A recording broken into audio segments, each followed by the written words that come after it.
Mahatma Gandhi once said, "I like your Christ. I don't like your Christians. In fact, your Christians are not like your Christ."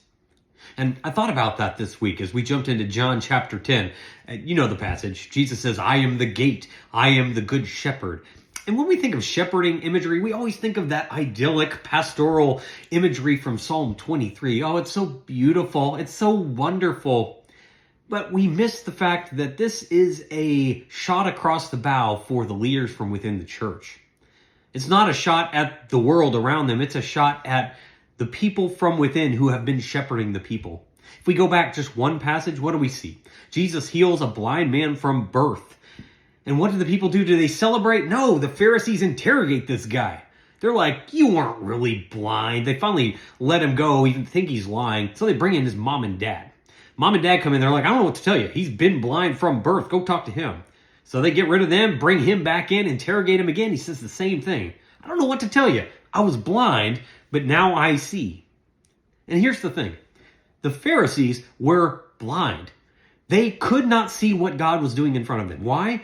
Because they were so locked into their dogmas and their doctrines and their ways and practices of doing things. They were so legalistic to a T that they could not see how God was working in front of them. And so when Jesus gets up and starts talking about being the way through, the gate into the kingdom of God, when he starts talking about being the good shepherd, he is throwing it right back at them saying, "You guys are failing."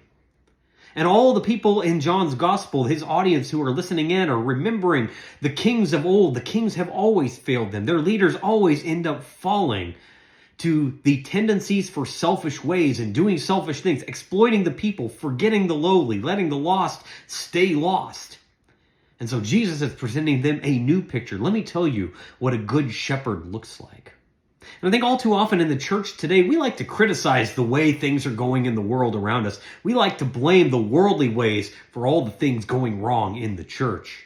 Sometimes we forget to look from within, the sin from within the church itself and within our leadership, who get so locked in to their dogmas, their doctrines, these theological positions that they think are gospel truth, that they neglect the grace of God in Jesus Christ. They forget about grace and compassion and love and provision and care. Instead, they want to lock into whatever that thing is they lock into.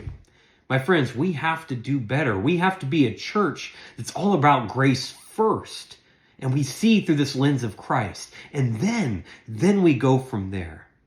That makes humble Christians, Christians ready to listen, Christians ready to move for Jesus Christ each and every day.